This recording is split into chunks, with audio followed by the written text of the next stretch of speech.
नमस्कार. मत कुणाला हा सध्याचा कळीचा प्रश्न. इंडियन व्हॉइसमध्ये वेगवेगळ्या मुद्द्यांवर चर्चा घडवत गेल्या 5 आणि त्याही आधीच्या 5 वर्षातल्या केंद्र सरकारच्या कारभाराची चिकित्सा करून आम्ही तुम्हाला तुमचं मत तयार करायला मदत करतोय. म्हणूनच हा 8-9 मिनिटाचा व्हिडिओ शेवटपर्यंत प्लीज पूर्ण बघा. यावेळी मत देण्यासाठी मुख्यतः 2 पर्याय आहेत. एक, भाजप आणि त्या पक्षाची एनडीए आघाडी आणि दुसरा पर्याय काँग्रेससह विरोधी पक्षांची इंडिया आघाडी. 2 आघाड्यात फरक मात्र आहेच.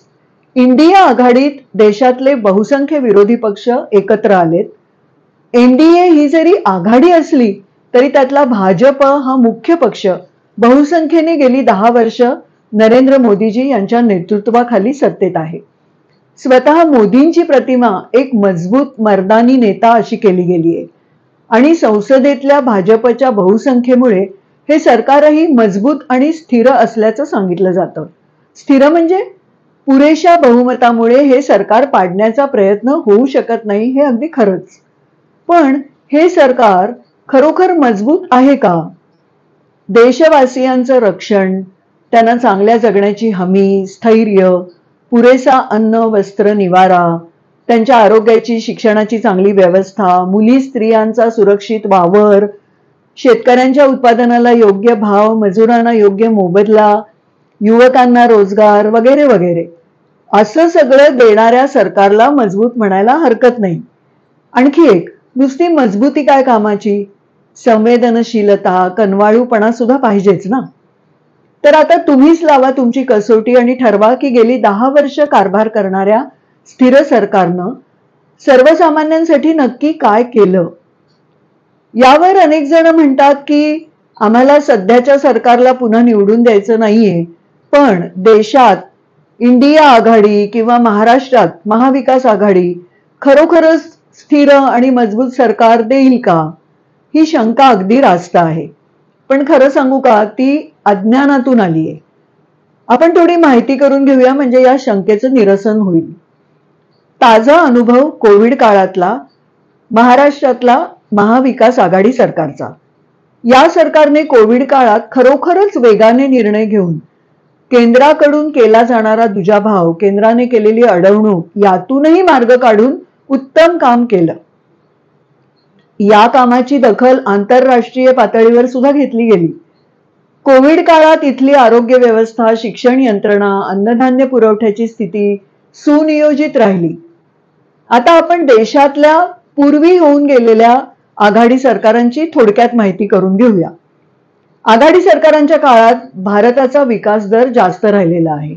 अटल बिहारी वाजपेयी पंतप्रधान असतानाच्या एनडीए आघाडी सरकारची 5 वर्ष आणि मनमोहन सिंग पंतप्रधान असतानाच्या यूपीए आघाडीची 10 वर्ष, या काळात भारत अणुशक्तीने सुसज्ज बनला आणि तरीही अमेरिकेकडून एनएसजी सूट मिळवण्यात सुद्धा यशस्वी झाला.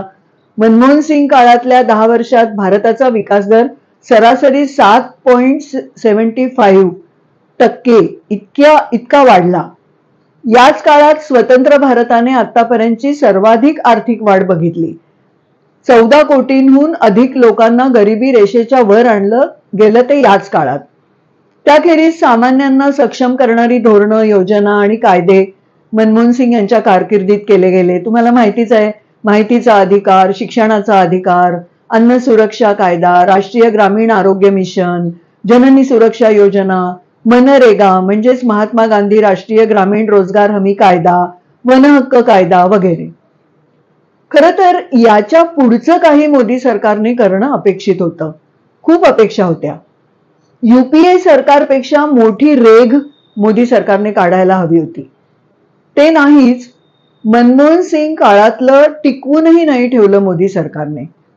मनमोहन सिंग यांच्या आधीच्या अटल बिहारी वाजपेयी यांच्या नेतृत्वाखालच्या एनडीए सरकारच्या काळात राष्ट्रीय महामार्ग आणि रस्त्यांचा झपाट्याने विस्तार झाला सुवर्ण चतुष्कोन योजनेद्वारे.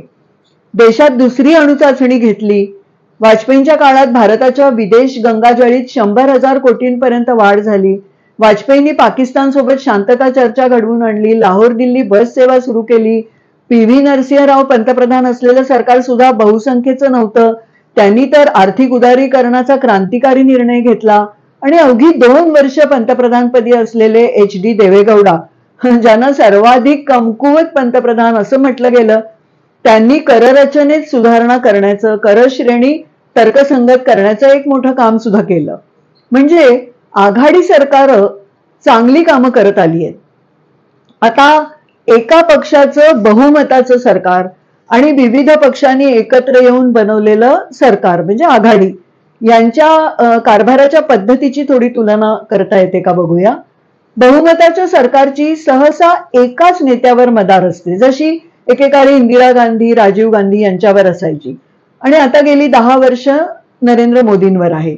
आताही बघा ना, प्रचाराच्या बॅनर्समध्ये एकच एक मोदी दिसतात, त्यांचंच नाव, त्यांचाच चेहरा, भाजपचं देखील नाव नाहीये.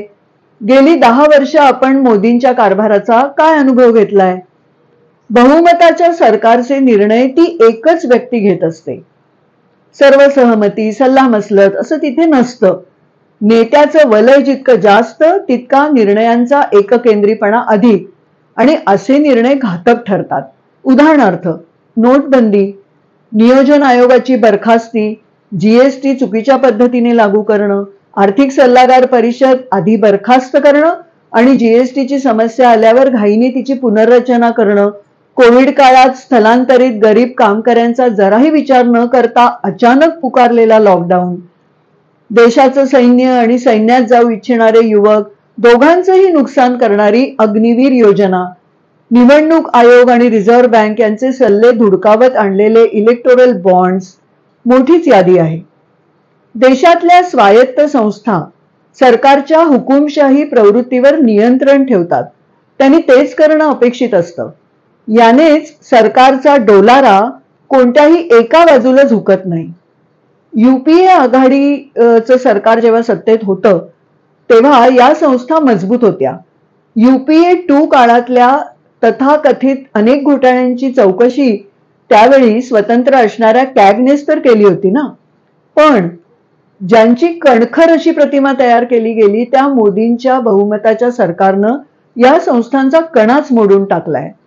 स्वतंत्र भारताच्या इतिहासात पहिल्यांदाच सर्वोच्च न्यायालयाच्या 4 न्यायाधीशांनी प्रसारमाध्यमांना संबोधित केलं. कारण न्यायाधीशांना केलं जाणारं खटल्यांचं वाटप सरकारला अनुकूल होईल अशा मनमानी पद्धतीने केलं जात असल्याची त्यांना खात्री पटली होती. पारंपरिक शहाणपण असं असतं की कोणताही निर्णय विविध मतांचा विचार करून घेणं हे हिताचं असतं. आपण आपल्या घरात किंवा कुटुंबात सुद्धा नाही का मोठे निर्णय अनेकांशी चर्चा करून घेतो, कुटुंबातल्या सदस्यांशी बोलतो आधी. देशात आघाडी सरकारला हे करावंच लागतं, कारण तिथे कुण्या एकालाच निर्णय घेण्याची परवानगीच नसते. विविध पक्षांच्या आघाडीत विसंवाद, स्वपक्षाचा फायदा करून घेण्याची स्पर्धा, एकमेकांवर कुरघोडी, मतमतांतर, यामुळे निर्णय घेण्याला उशीर असे दोष असतातच. तरीही आघाडी सरकारमध्ये भारतासारख्या बहुपदरी विविधता असलेल्या देशातल्या अधिकाधिक लोकांचं प्रतिनिधित्व असण्याची शक्यता वाढते आणि एकारलेपणाऐवजी विविध मतांचा स्वीकार होतो. आणि आज तर एकाच पक्षाची 1-2 व्यक्तींची हुकुमशाही किंवा त्यांचं एकचालकानुवर्तित्व रोखण्यासाठी आघाडीचं सरकार आणणं ही देशाची राजकीय गरजच झालीय. काय म्हणता आता, मत कुणाला द्यायचा हा निर्णय घेणं आता जरा सोपं वाटायला लागलंय का? इंडियन व्हॉइसचे आधीचे व्हिडिओ नीट बघा आणि त्यात मांडलेल्या मुद्द्यांचा विचार करा. तुम्ही नक्की योग्यच निर्णय घ्याल. नमस्कार.